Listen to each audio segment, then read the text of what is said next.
안녕하십니까.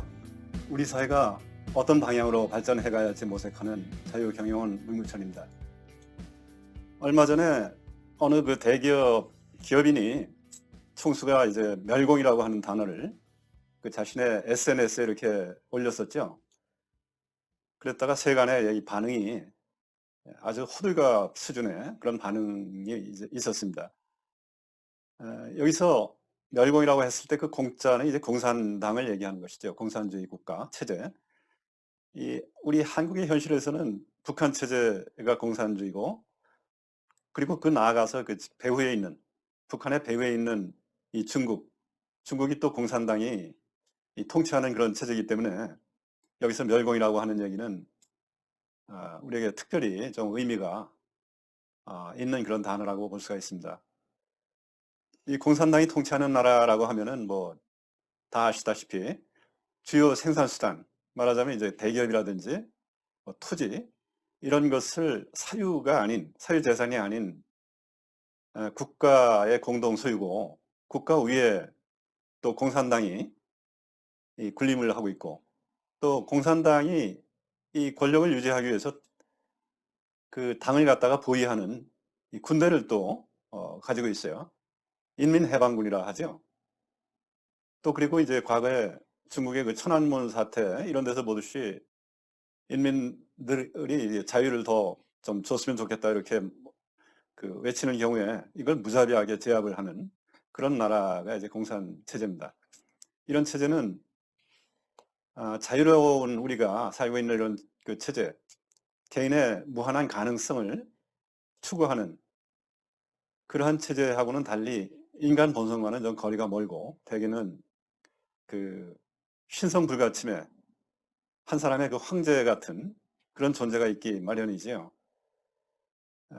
이 공산 체제라고 하는 것은 과거서부터 있었던 것은 아니고, 현대 역사에 이제 있어서 마르크스 이론을 갖다가 숭배해가지고 이것을 이용을 해서 사회주의 혁명을 일으켜서 세운 국가, 이것이 이제 공산국가입니다. 마르크스는 소외된 노동자라고 하는 개념을 만들어서 이제 이 소외된 노동자, 핍박받는 이런 노동자가 자본가, 부자들을 말살을 해서 이 프롤레타리아 혁명을 해가지고 수많은 기업들을 갖다 이제 공동의 재산으로 만들고 하면은 사회주의가 될 수 있다 이렇게 얘기를 한 것이죠. 이것을 초기 공산주의라고 얘기를 했습니다. 이렇게 이제 부자가 사라지고 그 부자의 자산을 갖다가 노동자들이 공유하게 되면 이 빈자도 없어지는 것이죠. 부자도 없고 빈자도 없고, 이제 모든 사람이 필요한 그 물품을 계획에 따라서 필요한 만큼 만들고 필요에 따라서 분배하면 최종적인 공산주의 지상 낙원을 만들 수가 있다 이렇게 이제 얘기를 하는 것이니까, 아, 공산주의니 사회주의니 하는 것을 우리가 또 뭐 이론 좋아하는 사람들이 구태여 세부적으로 또 구별을 해서 설명을 하고 하지만, 사실은 뭐 90% 커다란 개념 속에서는 다 똑같은 것이고, 그 속에 하나의 그 현실 정치 체제 속에서 사회주의 이념을 갖다가 혁명으로 완수하고 뭐 완성을 했다 하면은 이제 이 공산주의가 되는 것이죠. 두 가지를 같은 개념으로 보면 되겠습니다. 이 마르크스는 자기 이론을 갖다가 스스로 과학적 사회주의라고 얘기를 했습니다. 과학적이라는 말을 붙였습니다. 이것은 이제 당시에 유행을 했던 이 과학, 어떤 선동을 위한 그런 수단이라고 이제 생각을, 지식인을 선동하기 위해서는 과학적이다라고 하는 말이 유행을 했었던 그 풍조죠. 그래서 첫째, 이 당시에 마르크스가 이 이론을 갖다가 이제 만들어냈을 때 그 당시에 노동자 생활이 열악했던 것은 사실이죠. 그렇지만 이제 그 사람들이 농촌에서 올라와서 도시에 몰려서 도시 노동자가 됐던 것은 사실은 농촌에 그 희망이 없는 그 고요함, 그리고 아무 그 앞으로 나아질 가능성이 전혀 없는 이런 것을 벗어나서 자기의 인생을 개척을 하기 위한 그런 적극적인 행동이라고 볼 수가 있습니다. 뭐 산업혁명계의 이제 변화가 상당히 급속하다 보니까 그런 급속한 변화 속에서 노동자의 삶이 고단했다 하는 것은 의심의 여지가 없는 것이지만, 미국의 예에서 보듯이 그 노동자들은 뭐 10년, 20년 이렇게 세월이 지나면서 곧 중산층 시민이 됐죠. 그렇게 되는 것이지 마르크스가 얘기하듯이 세상을 들어엎어 가지고 부자의 재산을 강탈을 해야만 되는 것은 아닙니다. 두 번째로 또 생각을 해볼 수 있는 것은 이 공산주의 국가가 되면은 이 경제, 전체 경제를 갖다가 중앙 관료가 책상머리에 앉아서 계획을 하게 됩니다.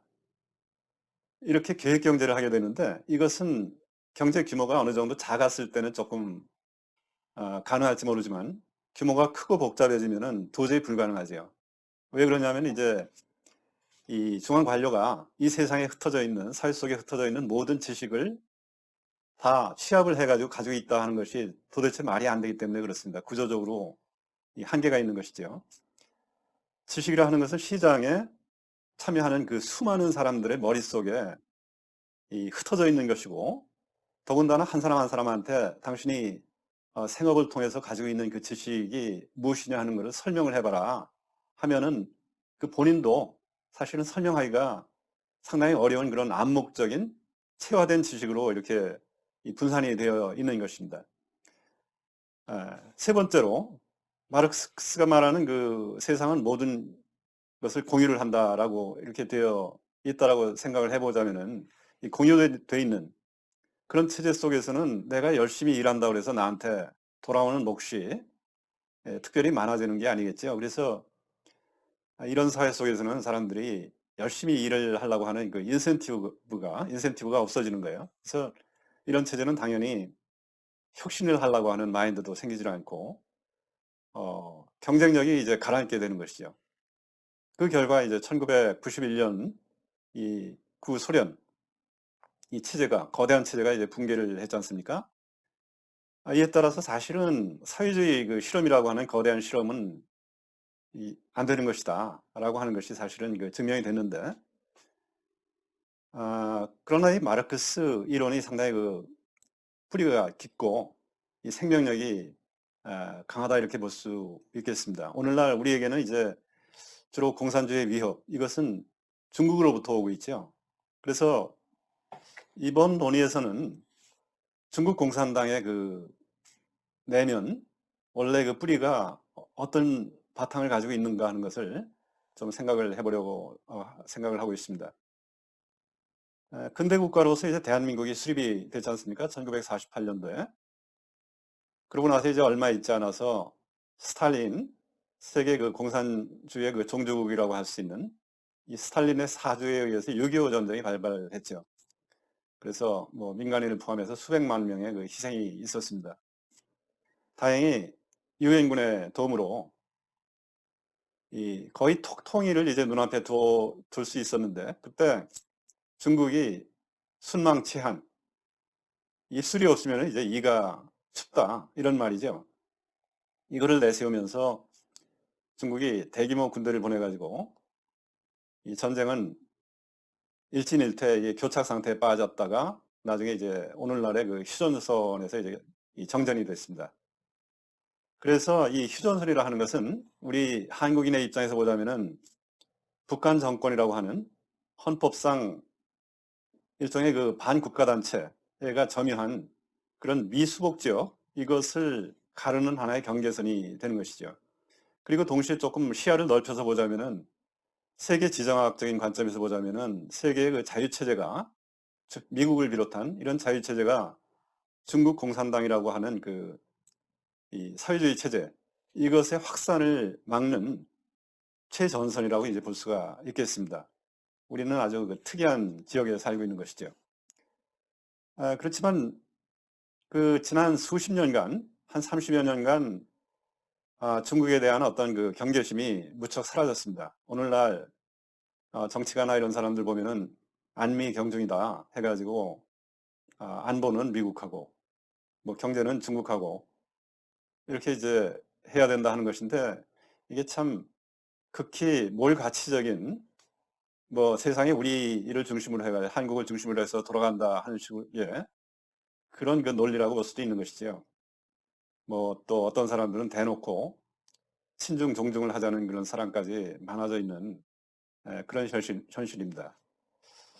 그래서 왜 그렇게 됐을까 하는 것을 좀 생각을 해보자면은 뭐 길게는 원래 한국인이 조선조 이 성리학의 그 향수를 가지고 있는 것이 아닌가 뭐 이런 생각도 좀 해볼 수가 있는데 그거는 이제 너무 긴 얘기고 가깝게는 이제 1972년서부터 미국의 닉슨 대통령 때죠. 이때서부터 한중 밀월이 시작이 됐습니다. 당시에 여러분들 그 외교의 그 키신저 박사라고 하는 이 당시 외교계의 하나의 그 유명한 사람이죠.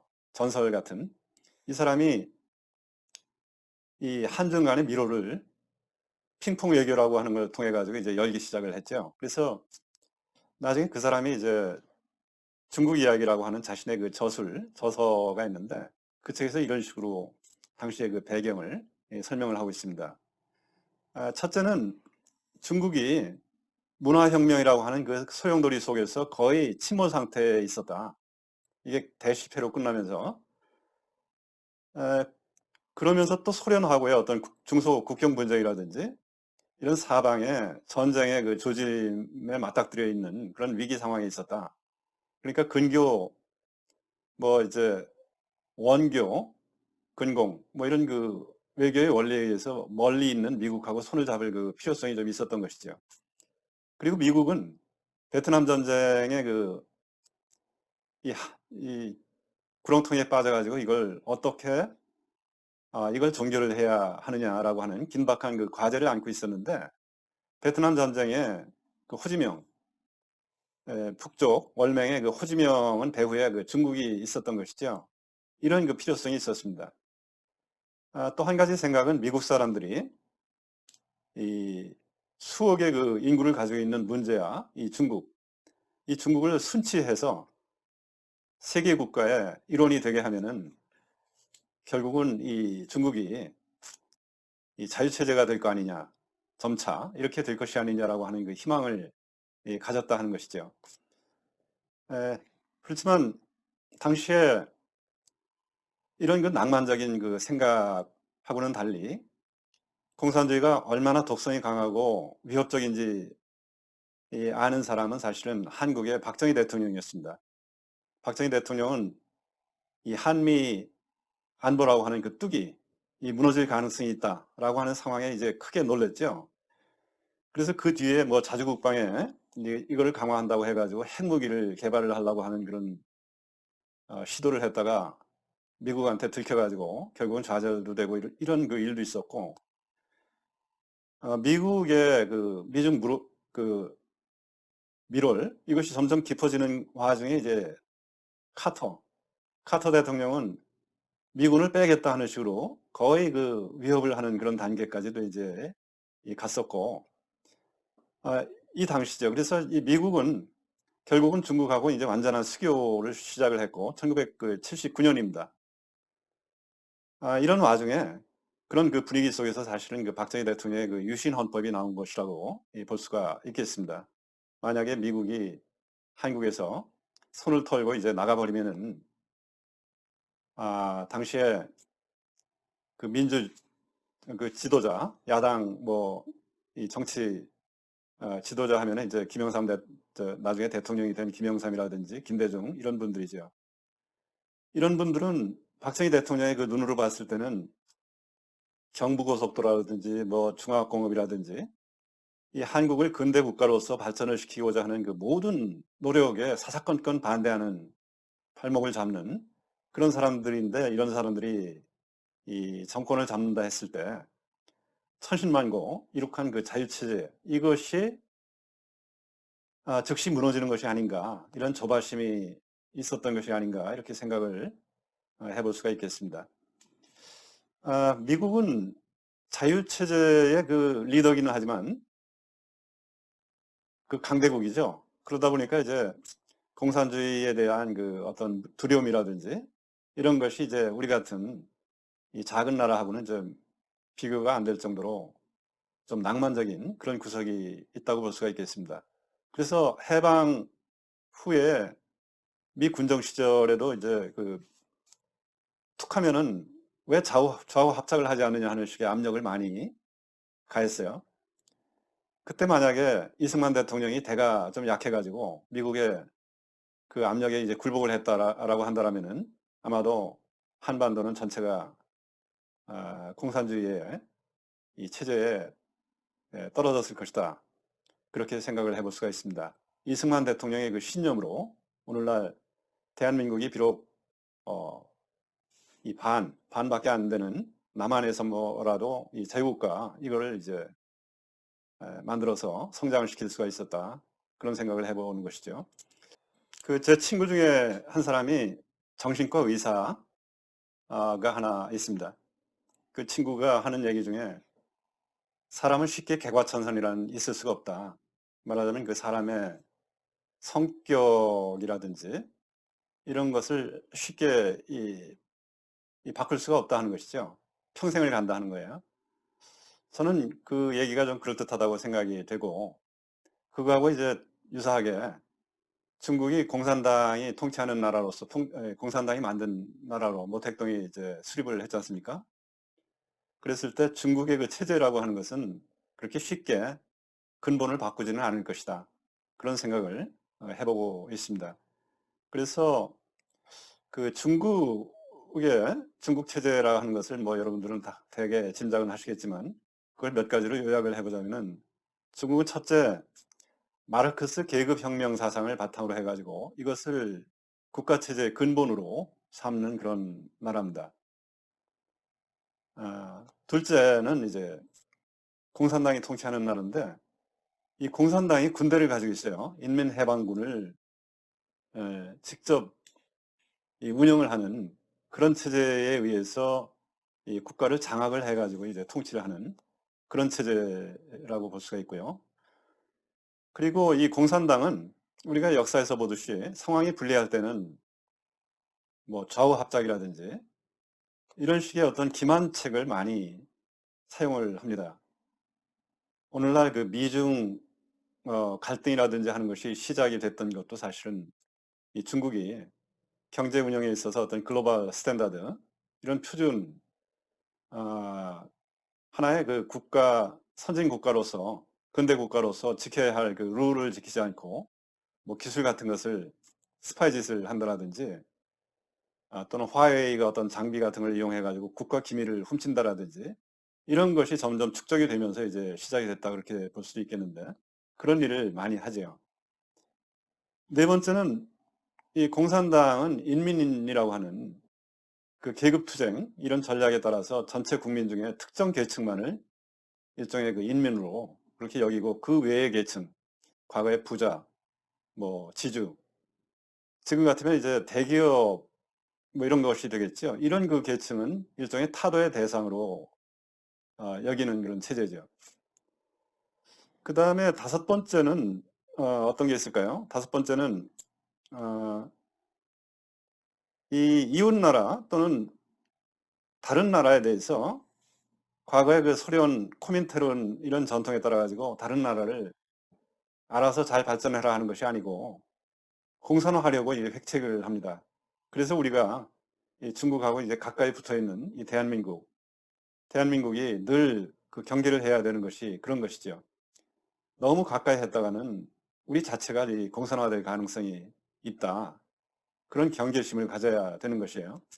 그리고 이 공산당 여섯 번째 특정 계급의 그 사유재산 이거를 강탈하고 무상분배하고 하는 것을 자랑으로 여깁니다. 이 무상분배라고 하는 이건 언제든지 무상으로 줬으니까 국가가 또 빼앗을 수 있는 것이죠. 이러한 그 사유재산을 경시하는 풍조 이거는 그 재산을 빼앗을 때 거기서 일어날 수 있는 그 정말 이 강탈을 당했을 때 그 사람이 겪는 이거는 생명을 빼앗기는 것과 거의 그 비슷한 것이기 때문에 이 사유재산을 경시하는 이 공산당의 그 풍조 이것은 곧 인명의 경시로 통하는 것이다. 거의 같은 이 말이 되는 것이에요. 그리고 일곱 번째는 계획경제인데 중앙에서 어떤 내건 목표 이것을 지방 관료나 이런 사람들이 충성심 경쟁을 하면서 이 목표를 또 부풀리기를 합니다. 요란한 어떤 숫자 노름이 또 시작이 되죠. 그래서 이 계획경제가 결국은 인민을 대량으로 어, 희생을 시키는 그러한 그 아주 출발점이 되는 것이죠. 과거에 대약진 운동이라든지 이런 걸 통해 가지고 4,500만이 이 굶어 죽는 그런 대참사가 발생을 했지 않습니까? 그리고 여덟 번째 하나의 그 원리라고 볼 수 있는 것은 공산당은 뭔가 불리해졌을 때 홍위병이라고 하는 그런 것이 등장이 됩니다. 홍위병, 중국의 그 홍위병은 정말 한 10년간 맹위를 떨쳤죠. 그래가지고 이 세상을 휩쓸면서 거기서 이제 찍힌 사람은 온갖 모욕을 당하고 하방이라고 해가지고 이 벽지 이런 데 가가지고 이제 땅을 그냥 기면서 박박 기면서 이렇게 수년간 노동을 하고 하면서 거기서 굶어 죽기도 하고 이렇게 됐던 것이 이제 홍위병의 그 사태인데, 이것이 없다 하더라도 이제 또 그것과 같이 이 비밀 경찰 조직, 뭐 정치위원이라든지 공안부 이런 것에 의해서 인민의 모든 생활을 감시하고 통제하고 하는 것이 이제 공산당의 특징입니다. 그리고 또 아홉 번째, 이 중국 공산당의 그 역사를 보면은 이 중국의 그 대약진 운동에 그 4,500만이 희생이 됐던 그런 역사적인 과거가 있음에도 불구하고 절대로 이 공산당은 반성을 하지 않습니다. 그런 역사적인 평가, 이것을 절대로 하지 않는 것이 이 공산당이죠. 중국 공산당. 그래서 모택동에 대해서도 역사적인 평가, 이것을 뭐 07과삼이니 뭐 이런 말로 이제 포장을 해가지고 이제 슬쩍 지나가면서 아직도 중국의 그 천안문에 보면은 대형 그 모택동의 그 초상화가 이제 걸려 있지 않습니까?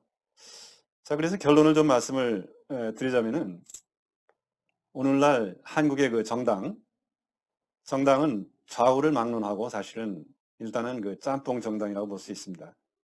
뭐 이 자유체제를 정말 고귀하게 생각하고 지키려고 하는 그런 정당이 좌든 우든 도대체가 없는 것이죠. 이거는 뭐 사실 어쩔 수 없는 측면이 많이 있는데, 오늘날 그 여러 가지 형편에 의해 가지고 만연해 있는 이러한 그 평등의 요구, 이것이 선거라고 하는 그 민주주의의 어떤 표를 얻어서 정권을 잡아야 하는 그 현실, 이거하고 이제 겹쳐가지고 과거에는 야 이거는 너무 사회주의 정책이 아니냐라고 이렇게 믿어줬던 그런 정책들이 예, 너무나 많이 도입이 됐죠. 현실 정치에 그런 한계가 있는 것은 이 사실입니다. 그렇지만 그나마 미중 미롤이 이제 끝나고 미국이 정신을 차리고 이 중국이 도저히 뭔가 뭐 어느 정도 이렇게 잘 살게 되면은 자유체제로 가까이 오는 게 아니냐 이렇게 생각을 했던 것이 어긋나면서 이 중국을 그대로 둬서는 안 되겠다 하는 그 분위기가 지금 커지고 있죠. 그래서 이런 분위기하고 이제 호응이 되면서 정치권에서 이 안보 면에서 이 중국이라고 하는 이 나라를 경계를 하고 자유체제를 수호하기 위해서 이 한미 동맹을 소중히 여겨야 된다라고 하는 그 움직임이 그나마 이제 우파 정당에서 그런 움직임이 커지고 있죠. 무척 다행이라고 생각이 됩니다. 아, 지난 그 한 세기 동안 뭐 한 세대 동안의 미중 그 미롤의 그 영향이 아직도 우리나라에는 상당히 그 크게 남아 있습니다. 뭐 아직 뭐 어떤 그 정치인은 아직도 뭐 빨갱이가 있나요? 뭐 이런 식으로 이제 얘기를 하는 사람도 있었고, 이제는 뭐 이념이라고 하는 것은 불필요하다, 그렇게 공공연하게 말하는 그런 정치가나 이 지식인이 많이 있죠. 이런 사람들을 한마디로 표현을 하자면은 식자우환이라고 얘기를 할 수 있습니다. 이 계급혁명을 기본 이념으로 하고 있는 공산주의, 이것과 부자든 가난한 사람이든 시민으로서 법 앞에서 평등하고 그 속에서 열심히 일을 하면서 이제 자기 인생을 개척을 해야 되는 것이다, 이런 법치를 추구하는 자유민주주의하고는 절대로 양립이 불가능한 것이죠. 우리는 한미 동맹이라고 하는 이 자유 체제를 수호하기 위한 그 안보 체제, 이거를 늘 굳건히 하면서 이것이 무엇보다도 이 중요한 일임을 늘 잊지 않으면서 이 중국을 갖다가 아, 무분별하게 이렇게 추종을 하려고 하는 이런 그 사조를 경계를 해야 되겠습니다. 감사합니다.